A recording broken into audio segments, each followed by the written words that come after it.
More people live as if they were weak, not because they truly are, but because they were never taught how to deal with their own strength. You were not born small, you were not born limited, you were conditioned, domesticated, tamed. From an early age, you were taught to avoid discomfort, to seek quick relief, to never sustain tension. You were taught to confuse pleasure with happiness and distraction with rest. The result is an entire generation that is tired, anxious, and directionless, even without doing anything truly difficult. There is an energy within you capable of creating an entire life, or destroying it silently, day after day, without anyone noticing. This energy shows up in your desires, in your impulses, in your constant restlessness, in that feeling that something is missing. The problem was never feeling. Feeling is human. The problem is never having learned what to do with what you feel. All creation requires mastery. Nothing great is born from lack of control. The modern world does not want you to transform energy. It wants you to relieve it. Relieve stress, relieve boredom, relieve emptiness. Always now, always fast, always easy. This is not freedom, this is anesthesia.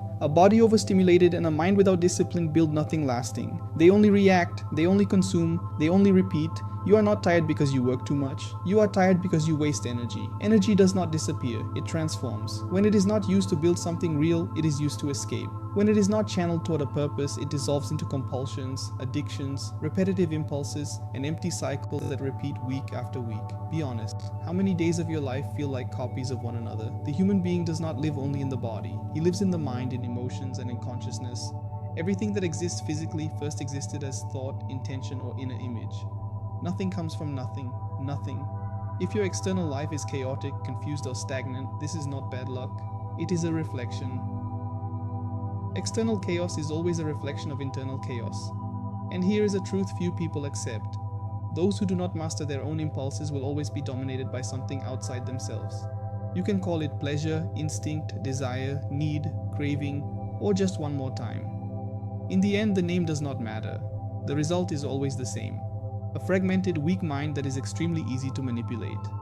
The human mind functions as a reward system. It was designed to celebrate real achievements, effort, progress, overcoming. But when you train it with constant and intense stimulation, it loses its reference point. The simple no longer satisfies. Reality loses its appeal. Slow progress feels useless. This creates an entire generation incapable of sustaining focus, discipline, or silence. And without silence, there is no clarity. Without clarity, there is no direction. Without direction, there is no creation. Most people confuse freedom with doing whatever they feel like doing. This is a basic mistake. This is not freedom, it is emotional slavery. If you cannot say no to yourself, you are not free. You are predictable. Real freedom is choosing consciously, even when the impulse screams the opposite. Even when the body demands relief, even when the mind seeks distraction. The body demands pleasure, the mind demands meaning, consciousness demands growth. When you live only to satisfy the body, you betray the highest parts of yourself. There is within you an instinctive animal immediate part. It seeks comfort, validation, quick relief, sensation. It wants minimal effort and maximum pleasure. It is never satisfied because it was not designed to create meaning, only to survive. If you hand over control of your life to this part, your existence becomes repetitive, empty, and predictable. You wake up, react, consume, sleep, repeat.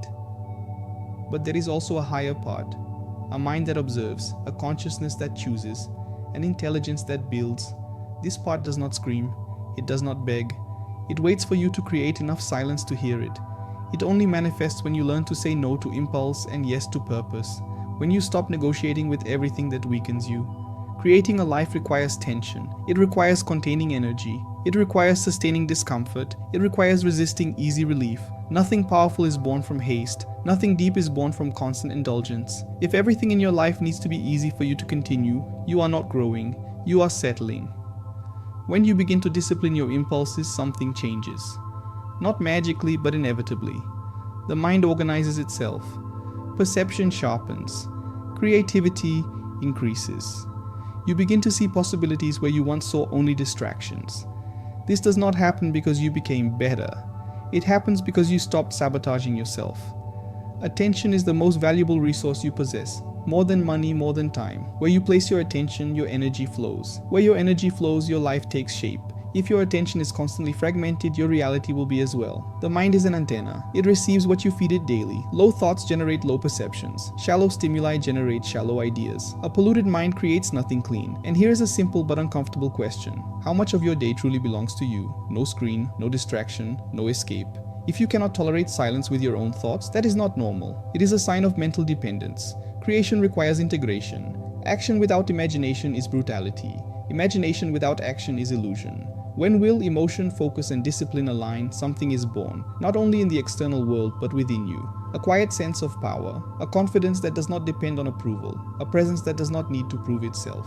True power is not loud, it endures. Nothing external will fill an internal void. No achievement, no pleasure, no validation replaces the feeling of being aligned with yourself. When you understand this, you stop chasing stimuli and begin building something that lasts. A moment will come when everything external loses strength. Appearance changes, status falls, pleasure fades. When that happens, all that remains is what you built internally. That is why self-mastery is not repression, it is preparation.